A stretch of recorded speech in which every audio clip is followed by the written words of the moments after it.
There's a void in my life that will never be filled.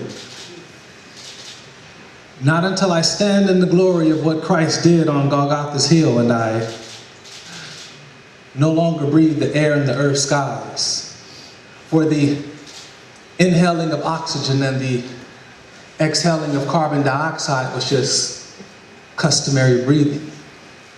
But when she got the diagnosis, I can tell by just looking into her eyes that her life was fleeting. She was just buying us enough time to say our goodbyes.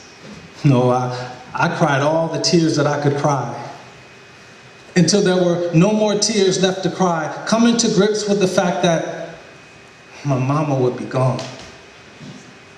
She had the most infectious laugh and could comfort anybody, regardless of her company. She had this healing touch like ointment and honey. The sweetest person I've ever known.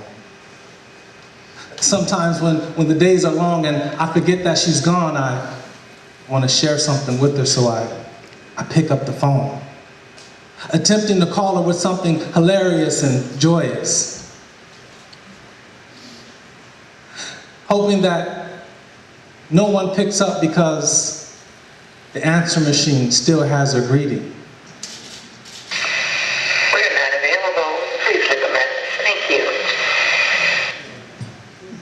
And that's enough for me to think that I'm close enough to feel my mama's touch.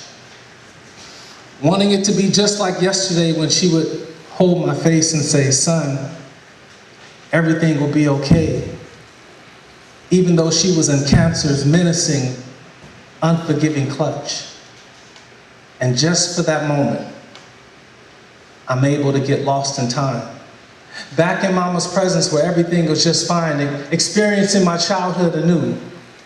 The warm comfort of a baby being cradled in his mother's arms. With all cares and fears subdued, no need to be alarmed because that's what a mother's touch has the power to do. I didn't even notice the tears starting to stream, interrupting my daydream. And I was so rudely reminded that reality could be so cruel.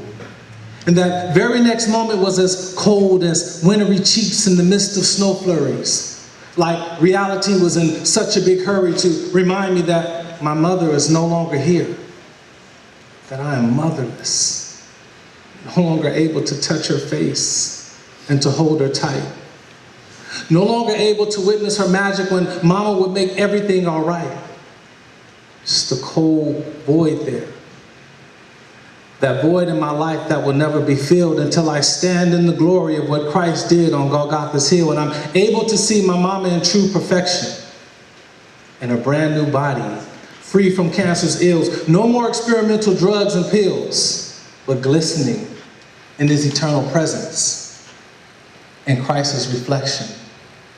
And we will be reunited for eternity, mother and son. Thank you.